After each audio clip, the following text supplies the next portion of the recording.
next level commitment to her. So we've talked about commitment. Can your wife say that you're committed to her? And commitment is measured by one word: the ability to give time investment, to give emotional investment, to give spiritual investment, to give financial investment. Where your treasure is, where there your heart will be, as the scripture says. So you must show yourself, you must show your wife commitment. Then number two, we've talked about communication. Communication is the software of cleaving. Number three, we've talked about communion.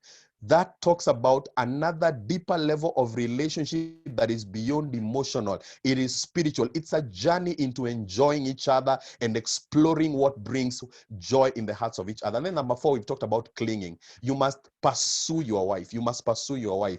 The proof of love is the willingness to pursue. So I think those four things spell for me what it means for a man to cleave to his wife. I hope that makes some sense, Bwana Douglas. Wow. Thank you so much, Bonnie. First, Nganga, that was well explained. I think I was telling our viewers, those who are watching us on Facebook, as I can see, is one of the things that I've learned through this session is I'm learning a lot as a married person, and I'm learning to adjust things that I thought I knew. Because each and every Friday I learn something new that I need to do or add to my marriage. And I've learned today that I need to work on the forces that makes cleaving be a reality for a man.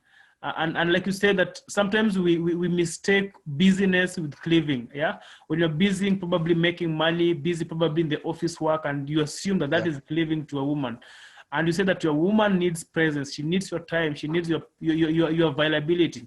And I think it's very important that you need to understand as men, and maybe it's someone who is outside there making money, or someone else there probably so much in career and think that maybe this is what my wife needs. It reaches a point whereby when the Bible says that you need to live and cleave, it goes beyond just providing the normal basic needs to a woman.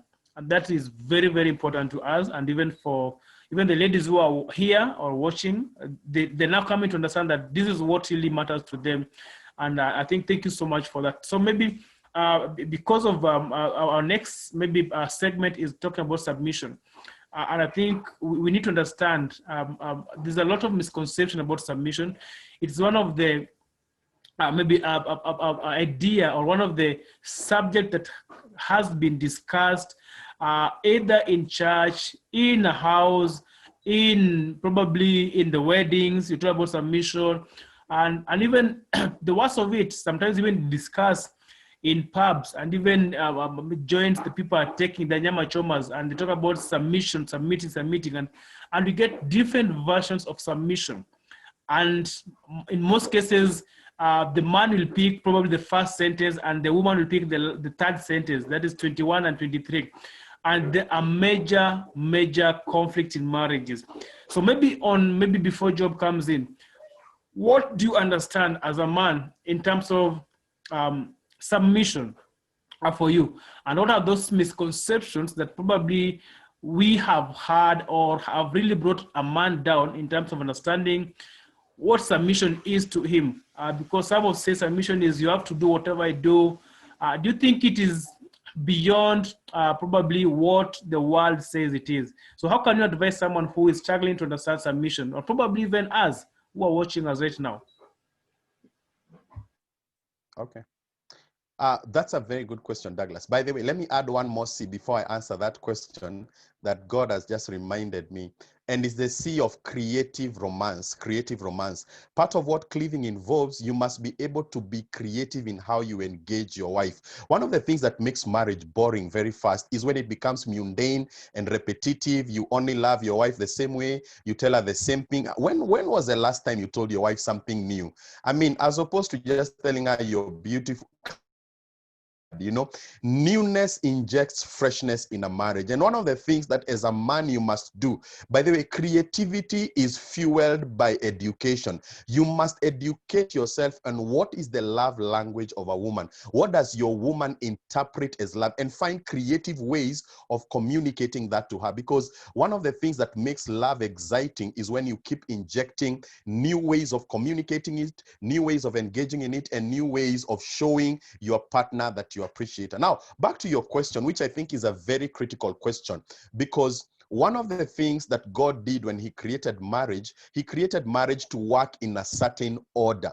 And when we mention the word submission, we are not talking about anything else other than the order of God in marriage. Now, I know that as men, many times we love using the word submission to put our wives in their place. You know, if your wife does something you don't like, you tell her you're not submitting. Or if your wife resists your sexual advances, you tell her you're not submitting. Or if your wife overspends the money that you gave her, probably you gave her your credit card, you say she's not submitting. But let's look at the root of submission, because one of the things that as men we must understand is that anything God requires you to expect from your wife, you must model it first.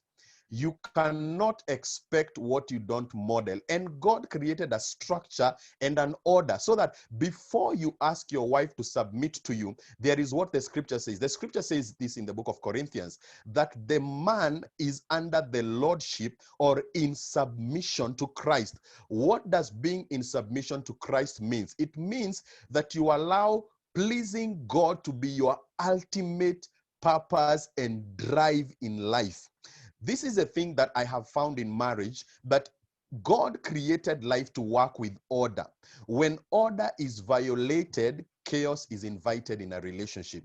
When a man expects submission